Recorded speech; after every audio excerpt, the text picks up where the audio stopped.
He slid the court letter across the table like it was a menu. My mom stood in the doorway, arms crossed, watching me read it as if she were proud of every printed word. "You brought this on yourself," she said coldly. The letter read, "Plaintiff, your mother. Amount, $300,000. Claim, breach of verbal family agreement." I looked up at her, numb. They were actually suing me. "My name is Savannah Lee, and from wherever you're watching this, stay with me. Have you ever been forced to pay for something you never agreed to, then punished when you refused?" This all started a month ago. My sister Layla had just moved into a brand new 4-bedroom colonial-style home, fully furnished, granite countertops, fancy kitchen island, even a jacuzzi tub. I congratulated her. I was genuinely happy for her. But then came the twist I never saw coming. 3 days later, while we were having dinner, Mom clinked her fork on her glass and said in that sweet, deadly tone, "Savannah, now that you're settled in your new job, it's time to contribute something meaningful to the family." I smiled politely. "Sure, what do you have in mind?" Dad handed me a folder. "Mortgage agreement.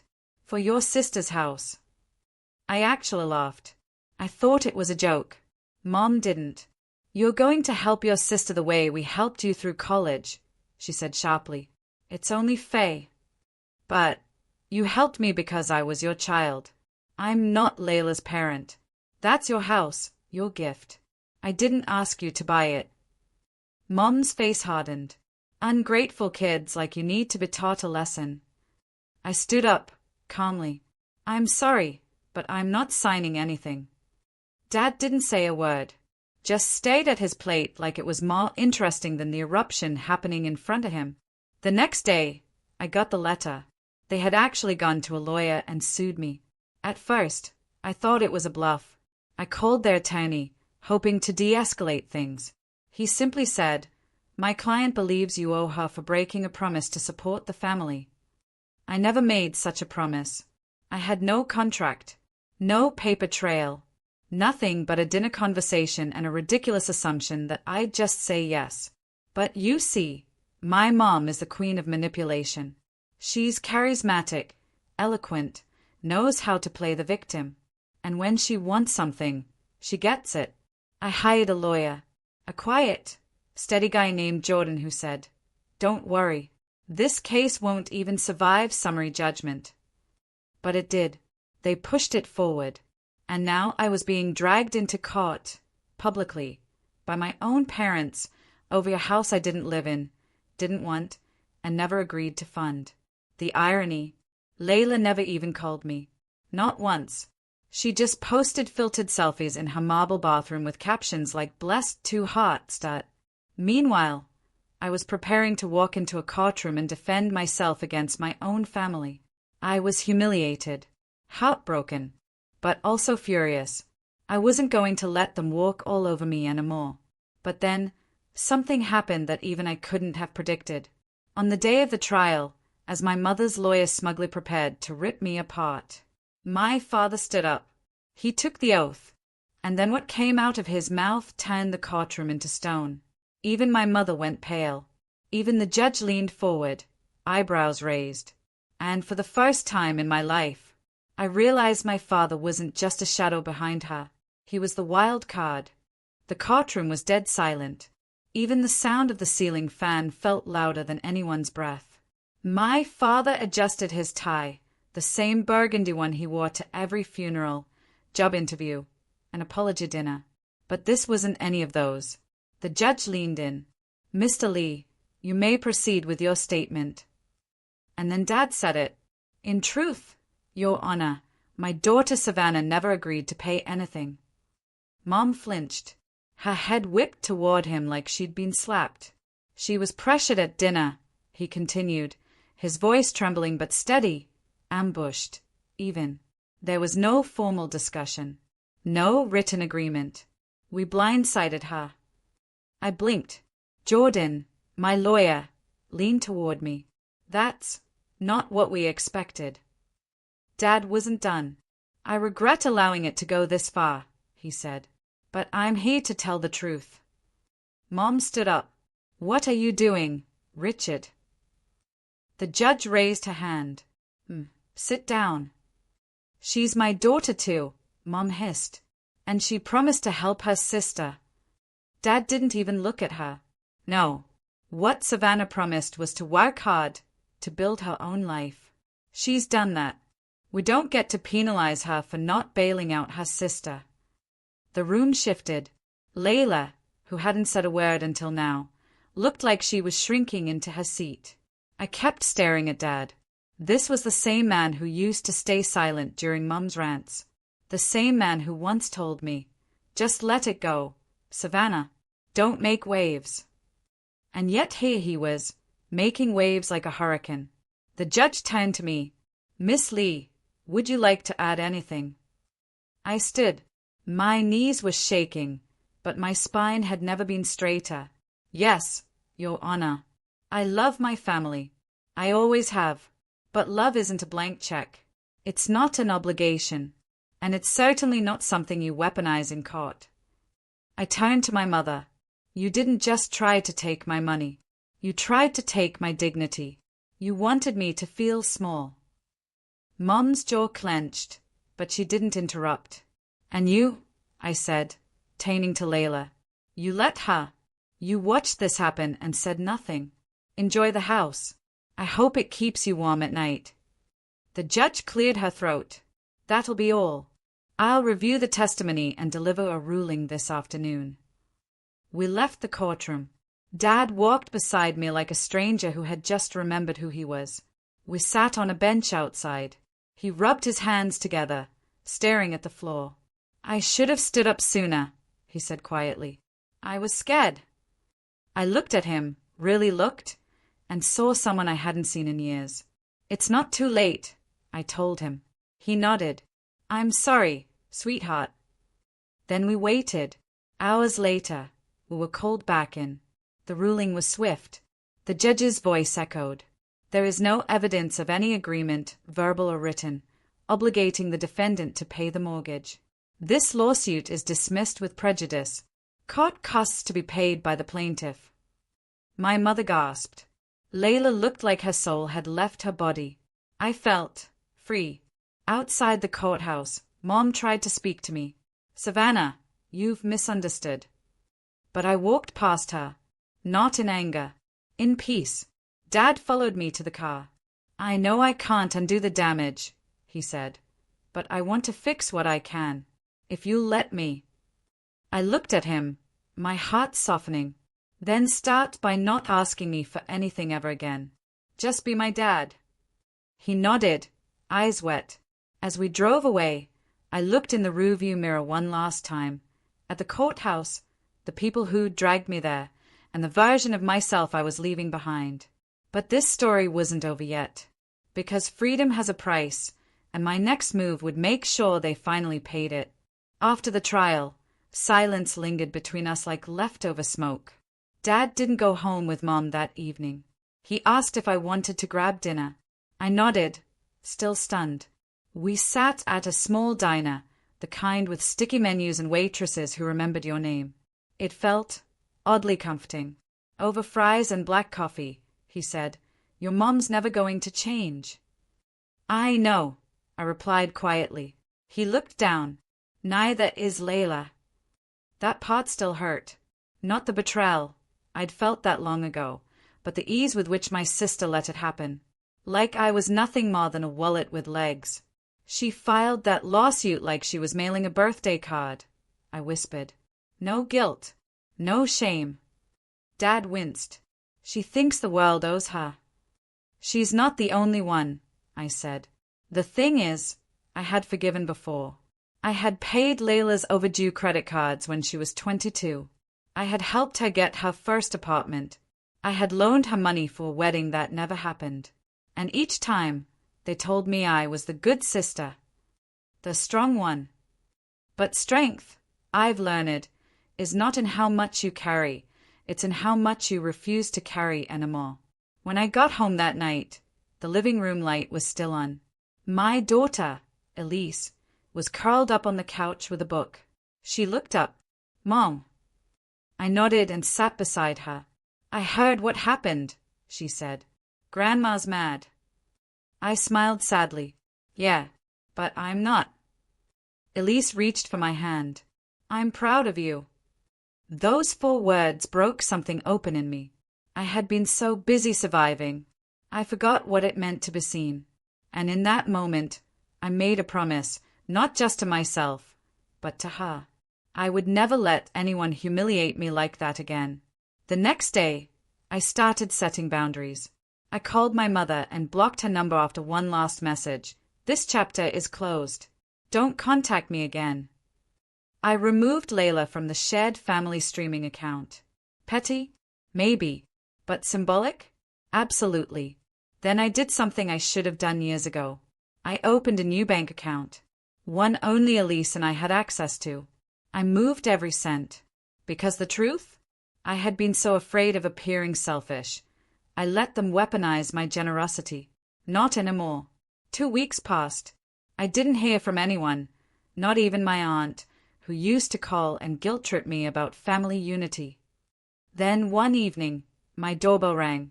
It was Layla. No makeup, no jewelry, just desperation and a manila folder in her hand. Can we talk? She asked. I didn't move. About what? She swallowed. I want to apologize. I stepped outside, closed the door behind me. Go ahead, I said. She handed me the folder. Inside was a letter, handwritten, pages long, full of I didn't realize, and Mom pushed me, and I was scared. But what caught my attention was this line. I thought if I made you the villain, I wouldn't feel like one. I looked up. I can't undo what I did, Layla said, but I can try to be better. I nodded slowly. Trying doesn't fix the past. I know. You took me to court for $300,000. Tears filled her eyes. I was wrong. I handed the folder back. You were. And I hope you become the sister you pretend to be on holidays. Then I walked inside and closed the door. Elise peeked out from the hallway. Everything okay? I smiled. It is now. Because healing doesn't always come from closure. Sometimes it comes from clarity and the decision to never let history repeat itself.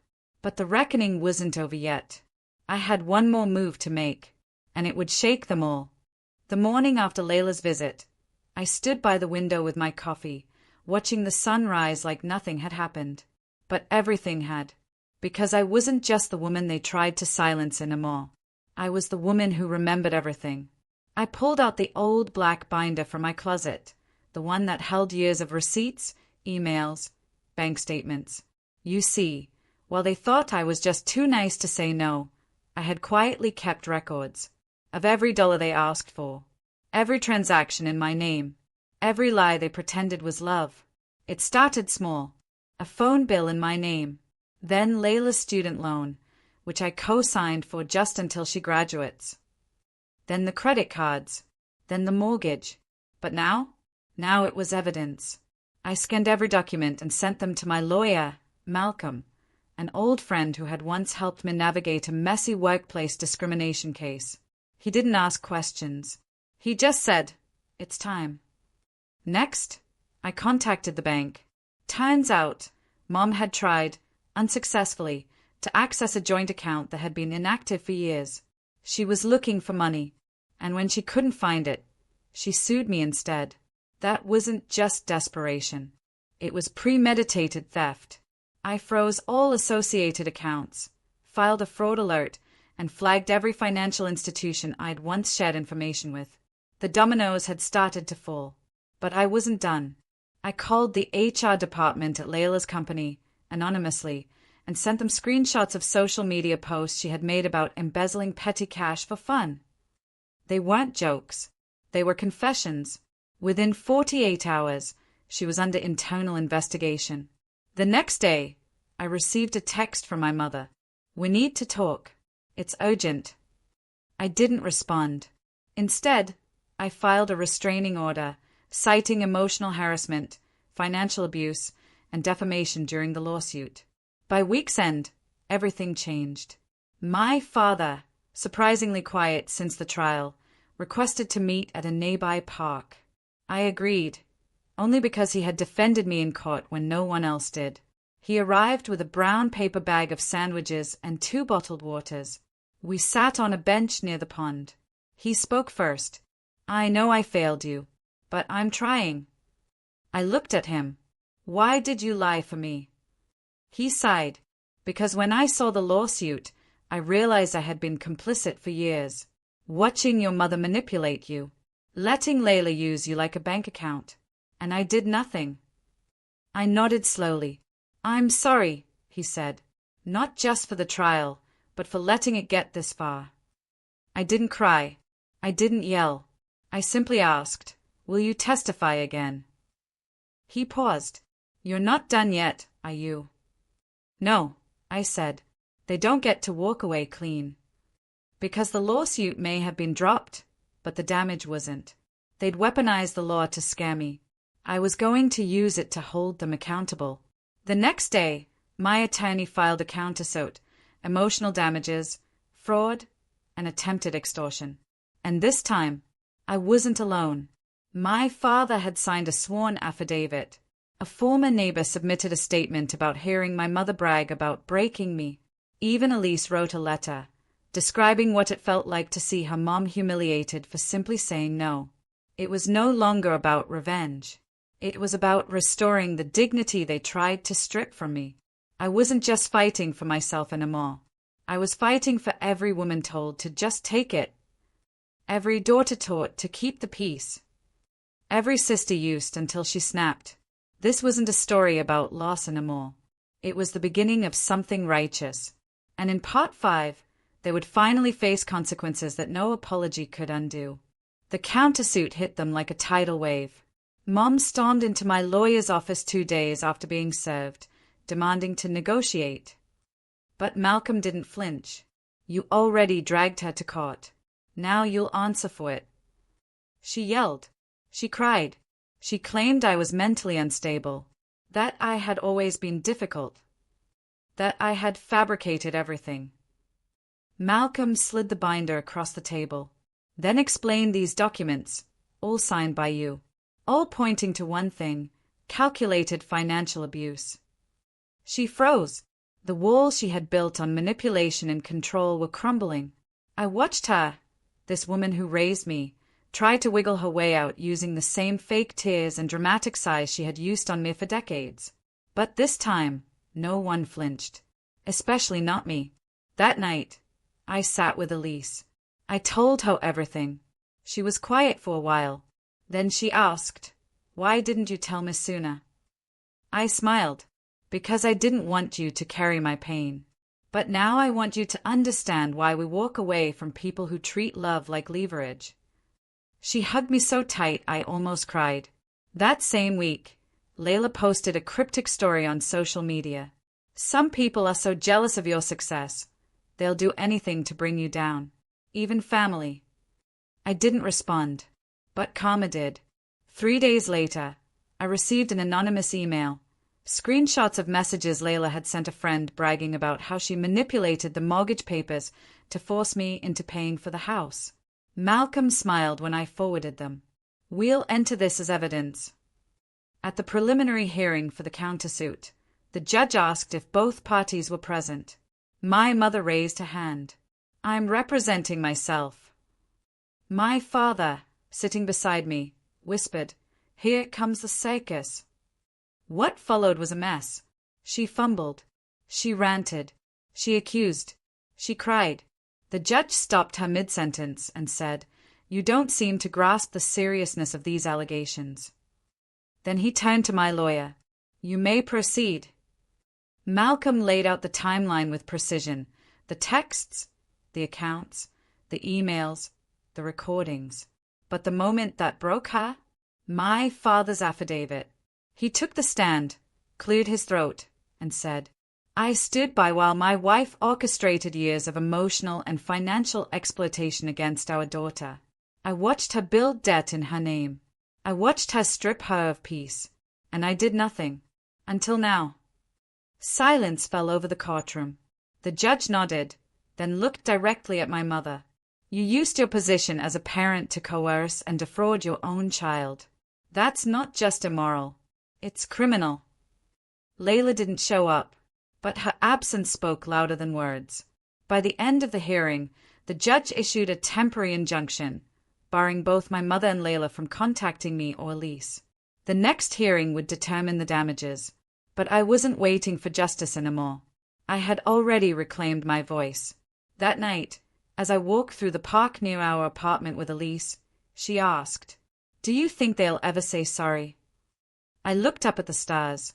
No. And that's okay. I didn't do this for their apology. I did it so you'll never think silence is your only option. She nodded. You're the strongest person I know. And right then, I knew. No matter what the court decided next, I had already won something far more important. I had broken the cycle. I had given my daughter a front row seat to resilience. 2 weeks before the final hearing, my mom and Layla filed a motion to delay the trial. The reason? Emotional distress. My attorney laughed. Oh, now they are distressed. But the judge wasn't in the mood for games. Motion denied. It was happening, and the whole courtroom would witness what accountability looks like when it arrives without a warning knock. The morning of the trial, I wore a navy blue suit. Nothing dramatic, just strong. Elise slipped a note into my coat pocket before school.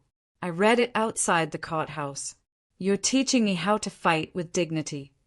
I folded it carefully and placed it over my heart. Inside, the courtroom buzzed. My mother sat at the defense table with a new attorney, someone aggressive, someone expensive. Layla wasn't there. Again, my father stood by me. For once, I wasn't the only one showing up. The first few hours were clinical. Statements, evidence, documentation. My lawyer kept things calm, focused, factual. But when it was time for personal testimony, the tone shifted. I stepped up. My name is Maya, I said into the microphone. And I'm the daughter who was told to pay for a house that was never mine, who was dragged into court for refusing to enable my sister's entitled lifestyle, who was mocked, insulted, and humiliated for saying the word no. My voice didn't shake. I told them how the mortgage papers were sent with false urgency, how they tried to guilt me, how they threatened me. I looked my mother dead in the eyes. And despite everything, I still held out hope that someone, anyone, would just say, "We're sorry for treating you like an ATM." She looked away. When my lawyer presented the messages Layla had sent, the bragging, the manipulation, the courtroom murmured. But the final blow came when the judge reviewed my dad's affidavit aloud. Every sentence landed like a gavel. Financial coercion, manipulation, betrayal of parental duty. And then he paused and said something I'll never forget. In my years on the bench, I've seen many family disputes, but rarely have I seen a case where the moral compass of the child outshines both parents. He turned to my mother. You didn't just fail as a parent. You weaponized parenthood. The judgment, they were ordered to pay damages. $300,000, dismissed. Emotional harm, awarded. Legal fees, awarded. Restraining order, granted. But here's what mattered most. I walked out of that courtroom free. Free from the guilt. Free from the years of gaslighting. Free from the burden of being the family's fixer. That night, I sat on the fire escape with Elise, watching the city lights blink like they were winking just for us. She leaned her head on my shoulder. So, now what? I smiled. Now, we'll live. I didn't need revenge anymore. I had something far better, peace. And they? They had a permanent reminder that some daughters don't stay silent. Some daughters grow teeth. Some daughters rise. The next morning, I woke up to a letter slid under our door. No name, no return address, just a folded sheet of paper with one sentence. I was wrong. I see it now. Dad. It wasn't enough, but it was a start. And as I sipped my coffee and watched Elise pack her bag for school, I realized the woman who once stood at the center of her family's storms was now the calm after it, But there was still one more chapter left. One final choice to make. And when that moment came, it would be mine alone. A week after the verdict, I got a call I didn't expect. "Hi, this is Ava from Channel 6 News. We're covering your court case. Would you be willing to talk on record?" I froze. My first instinct was to say no. To protect Elise. To protect my peace. But then I remembered how I'd been publicly humiliated at my own family's hands, dragged through lies, betrayal, and courtrooms, and survived. So I said, yes. The interview aired 3 nights later. They aired the facts. My words. My strength. They didn't paint me as a victim. They showed me as a woman who stood alone against a tidal wave and never flinched. After that, the messages started flooding in. Not from strangers. From people I hadn't heard from in years. Cousins. Old friends. Former neighbors. Even one of Layla's high school teachers. They all said the same thing. "We saw how they treated you. We just didn't know how to help." It stung. But it also healed something quiet inside me. The part that thought no one had seen me drowning. They had. They just didn't know how to throw the rope. One message stood out. From Layla. It came late one night. A long paragraph I read twice before I responded. "I'm not asking for forgiveness. I just want you to know. I believed Mom when she said you owed me. I didn't know she lied about the money. About the house. About everything. I'm in therapy now. I'm trying." I didn't reply right away. I needed time. So I did the one thing that always cleared my head. I took Elise on a trip. We drove 3 hours north to the same lake where my father used to take me fishing when I was her age, before everything went sour. There, in the crisp morning air, Elise asked me the question I'd been dodging for weeks. Will we ever talk to them again? I didn't answer immediately. I watched the water shimmer in the sun, the same way it did when I was a kid. So full of wonder. So full of promises. "I don't know," I finally said. "Maybe one day. But they don't get to come back just because they are family. They have to earn it, like everyone else." Elise nodded slowly, like she understood that healing wasn't a door, it was a long, winding road. That night, as we sat beside a campfire, roasting marshmallows, Elise looked up at me and said, "I'm proud of you." Tears stung my eyes. For the first time in a long time, I believed I was allowed to be proud of me, too. We returned home 2 days later. There was a letter waiting at our door. From my mother. Inside was a photo of our family from when I was 5, all of us smiling, before things fell apart. On the back, in her handwriting, were 6 words. "I lost you. I lost myself." I folded it and placed it in a drawer, not out of hatred, but because forgiveness can't be rushed. It has to be earned, step by painful step. That weekend, Elise and I planted a tree in the small community park near our apartment. Not a symbolic gesture, a real tree, with roots, with future. We named it Begin Again. Because that's what we were doing. Not forgetting, not erasing, but beginning again. And in that quiet act, under a rising sun and a sky that had watched it all unfold, I made peace with my past. But there was one final scene left. One last message that had to be delivered, not for them, but for me. The next morning, I stood outside the courthouse once more, but not as a defendant. I was there as a witness. My attorney had informed me a day prior that a new lawsuit had been filed against my mother and sister. Apparently, after losing the case, my mother tried to fraudulently transfer some of the mortgage liability to another family member by forging financial documents. Layla, finally breaking free from the manipulations, had turned over evidence. I wasn't required to testify, but I showed up anyway, not for vengeance. For closure. They didn't expect me to be there. When my mother saw me in the hallway, her eyes narrowed with years of unresolved rage, but there was something else behind them. Fear. She looked tired, smaller than I remembered. Her voice didn't carry like it used to.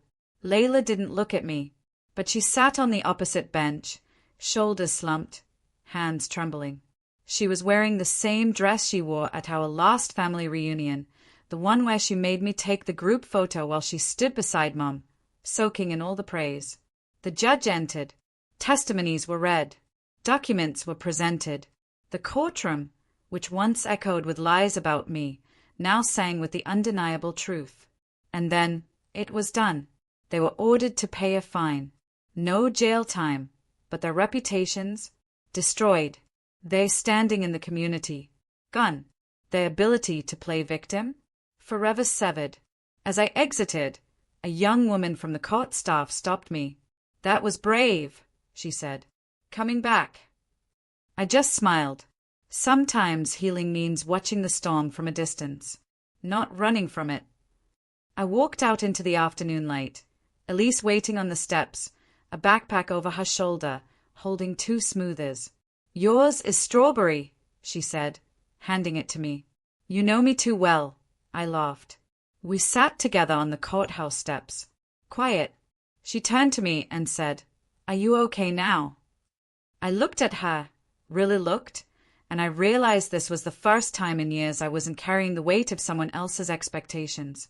I said, "Yeah, I think I finally am." That evening, I posted a video, not for sympathy, not for revenge, but for the truth. It was me, sitting in our small but peaceful apartment, telling my story, every part of it, what I allowed, what I survived, and what I rebuilt. Within days, it went viral, not because it was dramatic, but because it was real.